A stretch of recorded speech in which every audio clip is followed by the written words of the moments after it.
Greetings, greetings, brothers and sisters. I've missed you dearly. I just wanted to touch base a little bit. I'm still in America, and I'm still in Idaho, which is, it's all right. But it is not a very stimulating, progressive environment.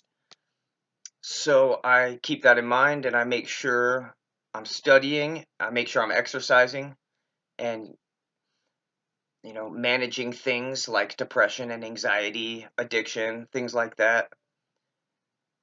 And I just wanted to touch a little bit on anxiety these days because you know what I'm talking about. Everybody seems like they're dealing with an anxiety issue these days. Oh, what are those pills for? That's for my dog. He has anxiety. Everybody, everyone. Oh, it's so sad, especially because I've gone through panic attacks, crippling anxiety. And wow, you could have all the money in the bank, all the cash in your pocket, but you're having anxiety attacks and you're paralyzed, man, and nothing is nothing is filling that void. And this is not where I tell you that void can be filled by Jesus. This is where I tell you that void can be filled. I believe it's a tool it's like an anxiety tool that I have developed over the past maybe year. I'm just kind of waking up to this idea that if you make a conscious decision and you commit 150% to the good of the world, if you decide full-heartedly, I have been exposed to suffering and hurt, and I do not wish that on anybody else. I don't want to feel like that. I don't want anyone else to feel like that. Being uncomfortable in your own skin, that's terrible.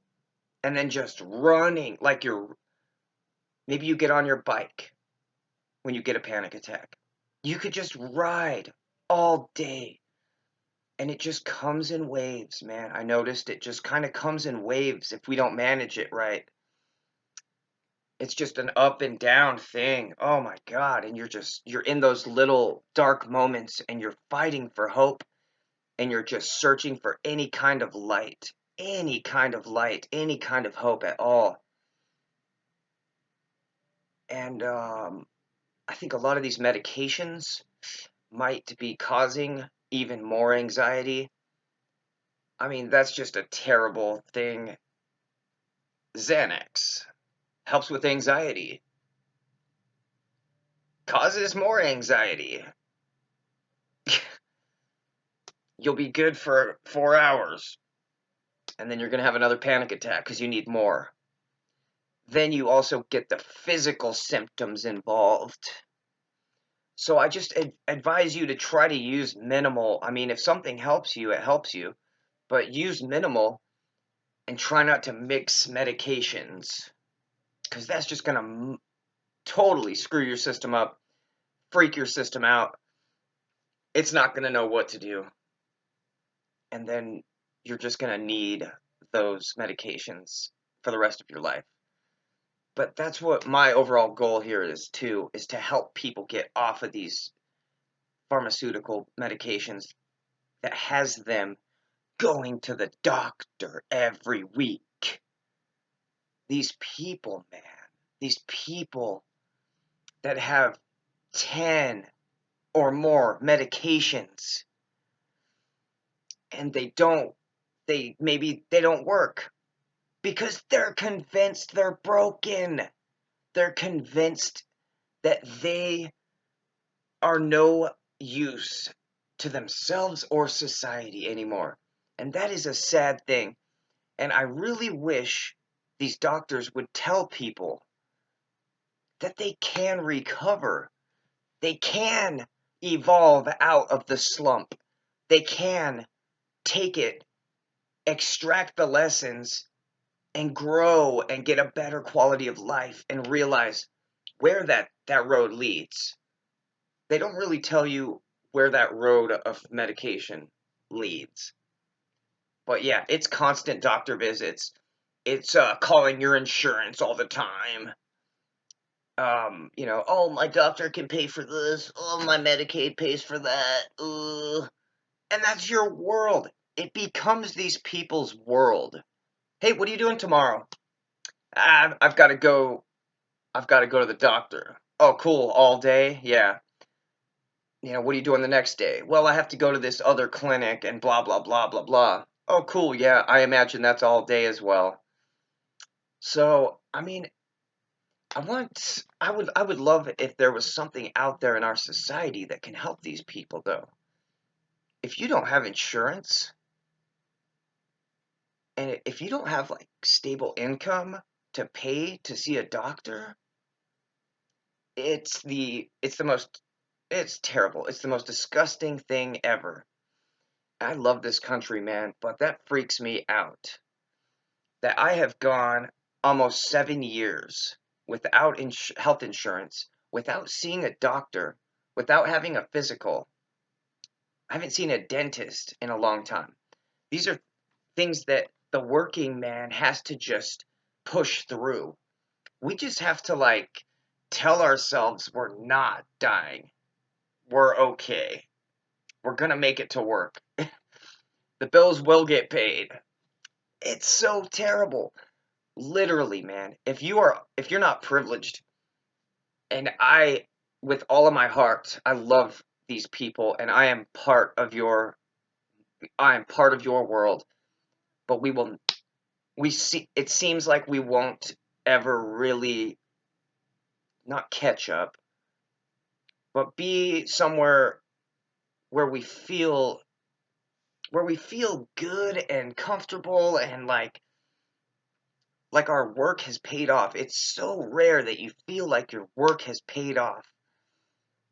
And unless you have help from family and friends, it's tough, especially if you have worsening mental illness issues and no support system and nobody to talk to. You can definitely get inside of your own head, create bigger issues that aren't even there, and telling yourself that you're sick, telling yourself the best days are behind you. That is terrible and toxic. It happens. I'm guilty of it.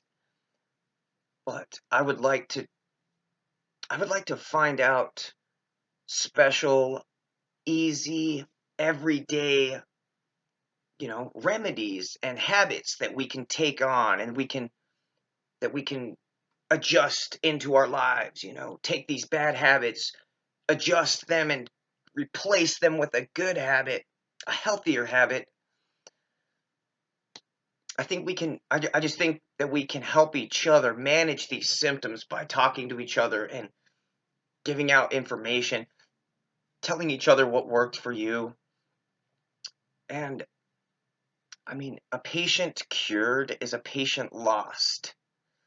And I'm fascinated with medicine. I'm fascinated with, the body and sicknesses and diseases and things like that and how the body can regenerate itself and when the body starts to deteriorate. All that stuff is fascinating. And if you get 30 minutes a week, maybe instead of look at your ex-girlfriend or ex-boyfriend's profile, maybe instead of that, be mindful of your time, be mindful of what you're doing to yourself and what you're observing and what you're intaking,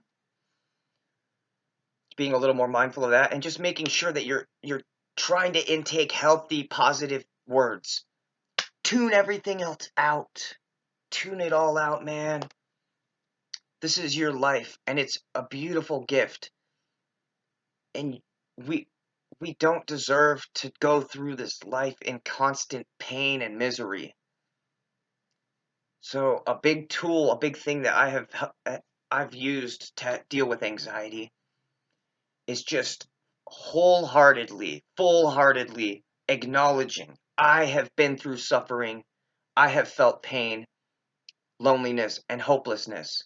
I've wanted to give up multiple times.